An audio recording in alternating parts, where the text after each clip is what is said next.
Hola, hola familia, hermanos amados, que el Señor los bendiga enormemente en todo lugar, en la obra en el bosque, en todo lugar, a toda persona que busque crecer más en santidad y alejarse más del pecado para la gloria de Dios.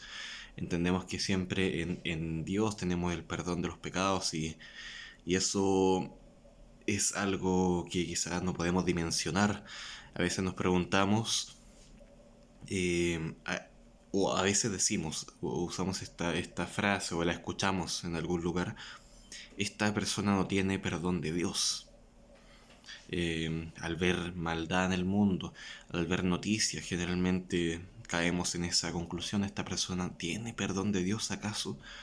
Y subimos a personas a categorías de pecadores supremos, pecadores imperdonables, claro, no alcanzan el perdón de Dios. Entonces uno cae y creo que es válido hacerse esa pregunta al ver la gran maldad que puede ver en otras personas o incluso en uno mismo y preguntarse: ¿acaso yo tengo perdón de Dios? Entonces es bueno hacerse esa pregunta, es válida. Ahora bien, creo que Pablo en Primera Timoteo él se reconoce como el primero de los pecadores. No creo que él haya sido el peor que Hitler o bueno, ahí cada uno puede poner a su persona que considere la que causó mayores males. Eh, pero él se consideraba a sí mismo el primero de los pecadores. Él creía realmente y quizás subjetivamente pensaba que él era el primero de los pecadores. No es como que, claro, la Biblia dice que Pablo era el primero de los pecadores, entonces vamos a interpretar esto como que no hay persona más pecadora que Pablo. Y si hiciéramos un ranking, Pablo o Saulo siempre sería el primero de los pecadores y nadie podría ser peor que él. Por tanto, si uno ve el testimonio de Pablo y ve la realidad y cómo fue él, podría llegar a concluir que si mi realidad es peor que la de Pablo antes de ser cristiana, entonces yo no tengo perdón de Dios porque él fue el primero de los pecadores, el principal de todos. Si yo soy peor que él, entonces, claro, yo estoy fuera del juego. No puedo alcanzar ese perdón.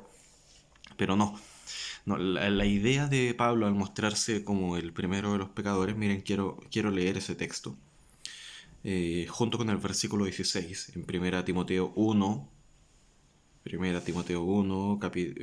versículo 15 y 16. Palabra fiel y digna de ser recibida por todos, bueno, por todos, que Cristo Jesús vino al mundo para salvar a los pecadores, de los cuales yo soy el primero. Pero por esto fui recibido a misericordia, para que Jesucristo mostrase en mí el primero toda su clemencia, para ejemplo de los que habrían de creer en él para vida eterna.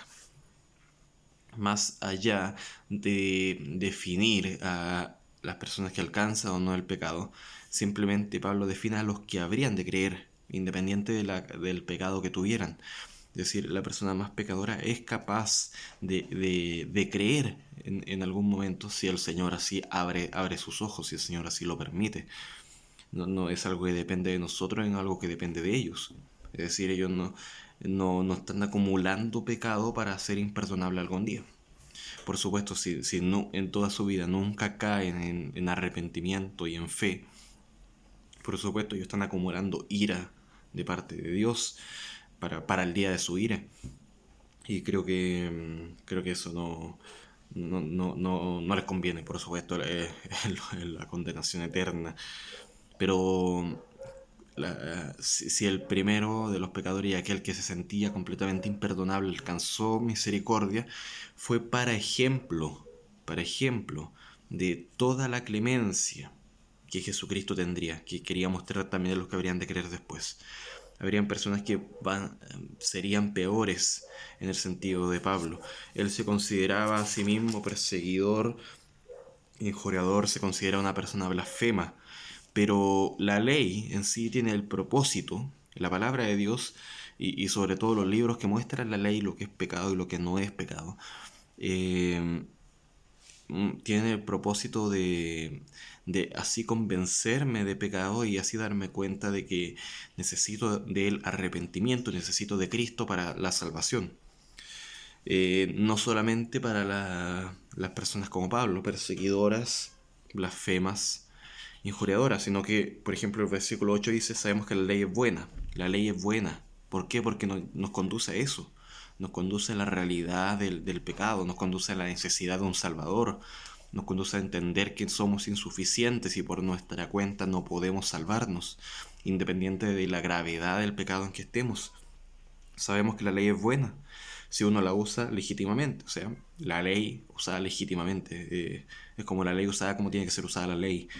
Conociendo esto, que la ley no fue dada para el justo, sino para los transgresores y desobedientes, y ahí comienza una lista larga de pecados y pecados y pecados, pero no es una lista extenuante, no es una lista que dice solamente estos pecados. Por supuesto, da a entender a toda persona que se oponga a la doctrina de Dios, independiente de la gravedad y la forma en que lo haga, Dios puede llegar con su perdón. Pero siempre va a estar limitado al tema de si Dios quiere abrir los ojos de esa persona y Dios quiere llevarlo al arrepentimiento. Podríamos ser los mejores predicadores del mundo, pero sí. Y incluso convencer intelectual o teóricamente a algunas personas de su realidad de pecado, de la necesidad de ir a Dios. Pero si Dios no los convence a ellos de la necesidad de ir a Él, ellos simplemente se quedarán diciendo, claro, sí, soy pecador, eh, soy indigno, sí, claro, pero ¿qué se le va a hacer? Es lo que me tocó.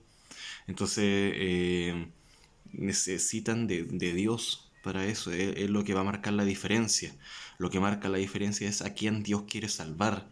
No lo que marca la diferencia no es la gravedad del pecado y qué tan imperdonable puede ser el pecado. Por supuesto, la Biblia, Jesús describe un pecado imperdonable y uno se pregunta, ¿y ese pecado tendrá perdón? Y la respuesta es imperdonable. Porque lo dice su nombre, es pecado imperdonable. Entonces, claro, no somos nosotros los que ponemos las reglas del juego, sino que y no es nada un juego, pero bueno, Jesucristo es el que hace eso y el Padre en su plan celestial. Pero bueno, no voy a hablar sobre ese tema, pero creo que es importante reconocer la obra del Espíritu Santo como tal, e incluso no atribuirla a Satanás, e incluso no rechazar la obra del Espíritu Santo de por vida. Hay una discusión bien grande sobre ese tema del pecado imperdonable, pero más allá de eso, la maldad del ser humano puede ser perdonada y Dios puede abrir los ojos del arrepentimiento, del entendimiento de su corazón a el que él quiera. Ahora bien, ¿por qué? ¿Por qué es así? Eh,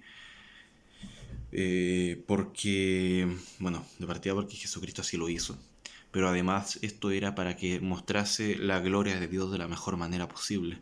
Es decir, dando a entender que no hay obstáculo, no hay pecado que se interponga a los planes de Dios. Y finalmente el texto del párrafo termina en el versículo 17 diciendo, por tanto, el Rey de los siglos, inmortal, invisible, al único y sabio Dios, sea honor y gloria por los siglos de los siglos. Entonces es para gloria de Dios. Si Dios quiere escoger a los peores pecadores del mundo, es para su gloria. Entonces debemos recordar eso. La persona más pecadora puede alcanzar el perdón. De hecho, la ley está dada para que veamos nuestro pecado y nos arrepintamos en su tiempo, en el tiempo que Dios quiera abrir nuestros ojos de eso. Y por supuesto es para gloria de Dios, para mostrar de mejor manera su perdón, su misericordia, su gracia para vida eterna. Y claro, no somos llamados a juzgar y a decir esta persona no tiene perdón de Dios, porque sí lo tiene. Sí lo tiene. Recuerdo una historia que me contaron una vez sobre, y con esto ya termino, que me contaron una vez sobre tres hombres que estaban siempre ahí parados en una esquina, no hacían nada y la gente decía, oh, estos tipos son unos buenos para nada. Más encima andan robando, andan bebiendo, andan drogándose. Eh, es como, bueno, ojalá se murieran. Pero había una señora, una mujer que insistía en predicarles el evangelio a ellos y lo hacía fielmente, a pesar de que decían, oye, no, no, a ellos no, porque no te van a escuchar, porque están borrachos, no, no, no, ella insistía aún y bueno, Dios quiso usar a esas personas miserables a los ojos de todos, sin perdón de Dios a los ojos de todos, y los convirtió, y son creyentes. Y yo escuché esa historia una vez y, bueno, no es una historia de un libro, sino que es una historia de un vecindario que fue así como mi vecina, le pasó esto. Y bueno, si no me equivoco en la historia, dos de ellos seguían siendo buenos cristianos y otro seguía y otro había sido ya había empezado a ser pastor en una iglesia.